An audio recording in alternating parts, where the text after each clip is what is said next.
Snow hadn't planned to open the door to her old life, but when she did, it creaked open loudly. She stepped into her sewing room, and it still smelled like lavender sachets and steam-pressed cotton. It was beautiful, organized, peaceful. But if you knew what to look for, you'd see the bones of something else beneath it. Built-in filing cabinets repurposed for fabric. A wall-mounted corkboard now pinned with pattern pieces instead of profiling notes. The long shelf of books above her work table still held a few titles on cognitive behavior and forensic linguistics, their spines dulled by time and disuse. She didn't light the room. Not yet. Shadow padded in silently and curled up in his corner near the space heater. He always seemed calmer here, surrounded by the scent of old routines. Snow crossed to the far drawer, her quiet inventory, as she used to call it, and pulled it open. Spools of thread sorted by type and color, embroidery floss, top stitching thread, and upholstery thread. The charcoal one was still missing. She stared at the empty slot for a long minute, the absence of the charcoal thread whispering louder than anything in the room. Her fingers hovered, then curled into a loose fist. That small gap in her inventory shouldn't mean anything. It shouldn't matter, but it did. She closed the drawer with careful precision, as if gentleness could stop old instincts from waking. One mystery, she whispered, just this one. Then I go back to hems and hemlines. She told herself it wasn't the same. Not like before. Not like the case that made her decide to change it all. Not like the one that made her stop sleeping through the night or stitching without shaking. And even as she said it, the weight shifted in her chest.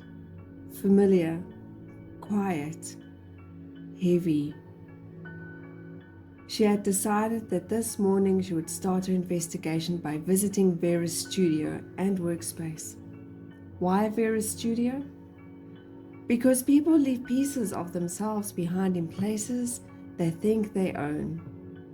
In color choices, in the way they cut fabric, in the clutter they pretend is organization.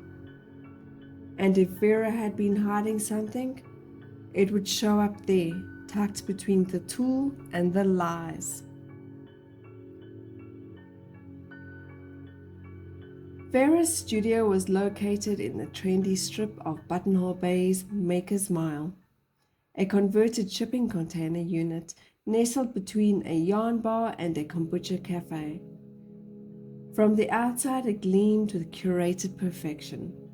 Floral vinyl decals on the windows, motivational slogans in gold lettering, and a giant poster of Vera herself posing with a seam ripper like it was a sword. Inside, however, the shine dulled. The space was tidy, but empty in spirit. Snow saw the seams immediately. Half-finished products hastily tucked under gauzy fabric. Demo garments on mannequins were telltale signs of poor fitting. One garment had a sleeve bunched oddly, another with a hem puckered where it should have laid flat. Snow drifted closer to the rack marked exclusive previews. Her eye caught on a peplum top in linen, the neckline finished with a unique double layer facing that she had only ever seen on one person's work. Mags DeWitt, the local high school textiles teacher. Mags never published her patterns. She taught them by hand and memory. Snow gently flipped back through the rack. A wrap skirt with an asymmetrical pocket flap, almost identical to the one Marta, the owner of the town's fabric co-op, had sold at last year's spring fair. And a caplet with a contrasting satin lining, strikingly similar to one featured in a community blog post by 18-year-old Joe Sim, last year's Stitch and Sip Best Newcomer. Snow narrowed her eyes. Vera had always had an eye for trends, but even she wouldn't be foolish enough to outright copy an award-winning local design, would she? None of these designs were Vera's, but they'd been renamed, rebranded, and neatly tagged with her signature pink ink labels. Snow took a deep breath. She wasn't just stealing from me, she whispered. Shadow let out a low growl. Snow turned and found herself staring at a figure in the doorway, a young woman barely in her 20s, arms crossed tightly across her chest. Blonde braid, nervous energy crackling beneath her skin. She wore a name tag that read, Cassie, Vera's assistant. Oh, Cassie said, I didn't realize anyone had the key. I borrowed it from the festival coordinator, Snow lied smoothly, just tying up loose ends. Cassie's eyes darted to the rack. Are you taking inventory? Just browsing, Snow said with a practiced calm. Shadow growled again, low, uncharacteristic. Cassie took a step back. Sorry, she said quickly. I've had a long day. I'll let you finish. She was out the door before Snow could respond. Snow knelt beside Shadow, her fingers brushing his head. You don't usually react like that, she murmured. What did you smell, He didn't answer, of course, but his tail thumped once, then he curled back around her feet like something had been settled. Snow looked back at the rack, at the stolen stitches, the redrafted lies. She was in this now, fully threaded. Later that day, the hum of Snow's vintage sewing machine was steady, like a heartbeat, familiar, comforting. The late afternoon light slanted across her sewing room, painting warm shadows on her work table. Shadow snored lightly near the space heater, one ear twitching at the rhythm of the stitching. A cup of tea had long gone cold at her elbow, but she hadn't noticed. She was working on a mock-up waistcoat in soft olive twill. Nothing fancy, just a palette cleanser after the chaos of the day. Needle down, pivot, press. She moved automatically, but her mind spun like the bobbin beneath the plate.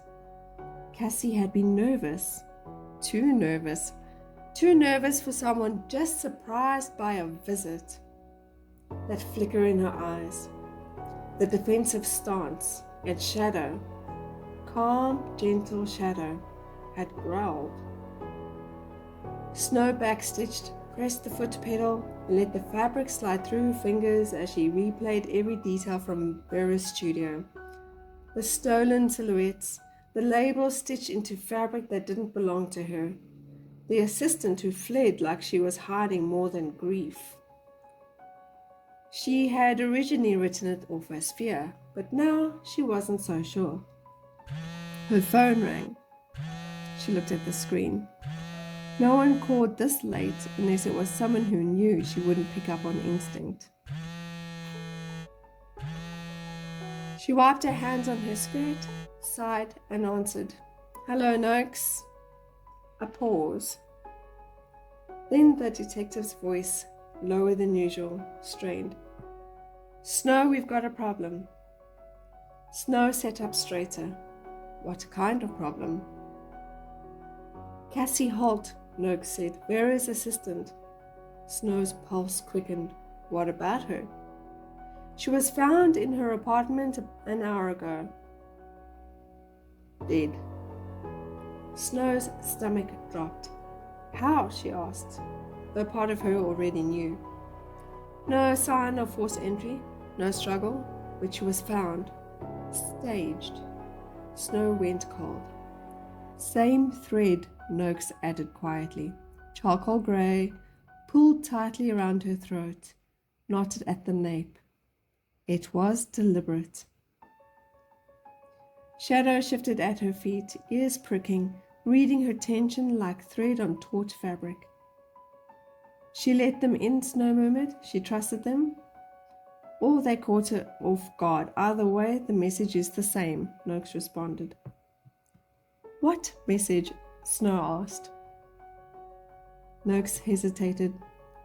Someone wants your attention. Snow said nothing. Her mind had already gone quiet. Focused. Distant. Like it used to when she stepped into a crime scene instead of a sewing room. The landlord says she was rattled earlier, kept looking over her shoulder, said someone had been asking her questions, someone who made her nervous. She was hiding something, Snow murmured. I could see it. She came into Vera's studio while I was there. Spooked. She left in a hurry. You didn't mention that, Noakes responded. I didn't think, Snow trailed off. Of course she'd thought it. She just didn't want to admit it. Another long pause. Then you may have been the last person to see her alive, Noakes said carefully. Snow looked down at her sewing table, at the project she'd been working on while trying to piece together this new mystery. I need a favor, Noakes said softly. Snow didn't answer. Not as a suspect, not as a witness, just as you, the real you, the one who used to see things the rest of us didn't. Snow closed her eyes.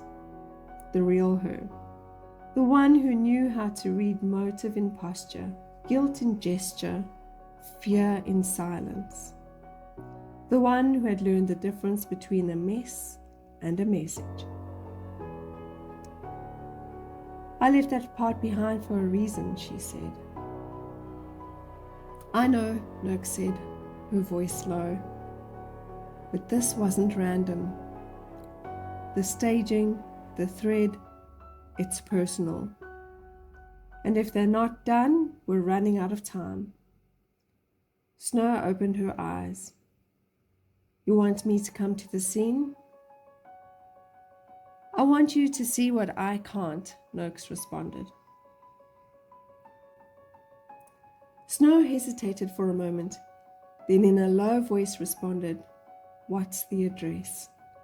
As she reached for a nearby pen and notebook. Noakes gave it to her, her voice clipped, and Snow jotted it down quick, neat strokes.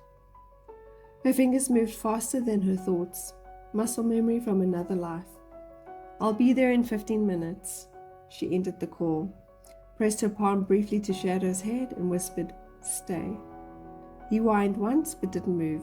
He knew this version of her too well.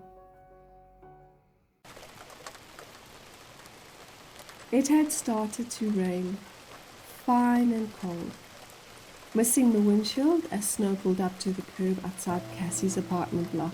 The building was newer than most in Buttonhole Bay, pale brick with ivy that hadn't quite taken, and balconies too narrow to be useful. Cassie's name still blinked in digital type across the intercom, untouched. The front door had been propped open with a police issue wedge. 2 uniformed officers stood just inside, nodding as she approached. She's cleared, one said quietly into his radio. Dr. Hiver is here. Snow paused, took a deep breath, and stepped inside, and immediately noted the change in atmosphere. It was sterile, still, like someone had opened a window and let the soul of the place out. Noakes was waiting just inside the apartment's small living room, arms folded over a dark field jacket, face unreadable. The space smelled faintly of burnt coffee and air freshener, like someone had tried to clean up panic. Thanks for coming, Doc, Noakes said. She's in the bedroom. Snow nodded once and moved past her, heart thudding a little harder now. Cassie's bedroom was small and orderly, too orderly. The throw blanket at the foot of the bed was perfectly folded. Nothing on the dresser looked touched. The only thing out of place was Cassie. She'd been laid on top of the bedspread, fully dressed in the same outfit Snow had seen her in earlier. Simple blouse, fitted jeans, soft-soled shoes. Her hands rested gently at her sides, and around her neck, a loop of grey thread. Unmistakable, upholstery weight, tied in a methodical knot. Snow stepped closer, careful not to cross the crime scene markers. Her gaze moved from the thread to the angle of the hands to the faint discoloration around the mouth. This wasn't a panic kill, she murmured. It was posed. You're sure? Noakes asked, as she stood just inside the doorway. Snow didn't look at her. No forced entry, no defensive wounds, no signs of restraint. The thread wasn't improvised. It was carried here. Someone came prepared, calm. They made her lie down. Maybe told her it would be quick. She scanned the room. Something tugged at her, something not quite right. The dresser mirror. She turned and walked toward it, noticing the slight tilt, the smallest smear at the edge, as if someone had leaned in, breathing heavy, watching themselves, or watching her. She trusted the murderer, Snow said, or feared whoever it was, more than dying. Noakes was quiet for a long beat. You see anything else? Not yet, Snow said. This isn't just about Vera anymore. She looked down at Cassie, young, confused, caught in something she couldn't control, and felt that part of herself stir again, the one she had buried under fabric and thread and domestic peace. Snow turned back toward the door. I need to see security footage if there is any. And her phone. Noakes gave her a look. You're not officially, I know, Snow cut him gently, but you asked me to see what you couldn't. And Snow had. Now she needed to follow the thread.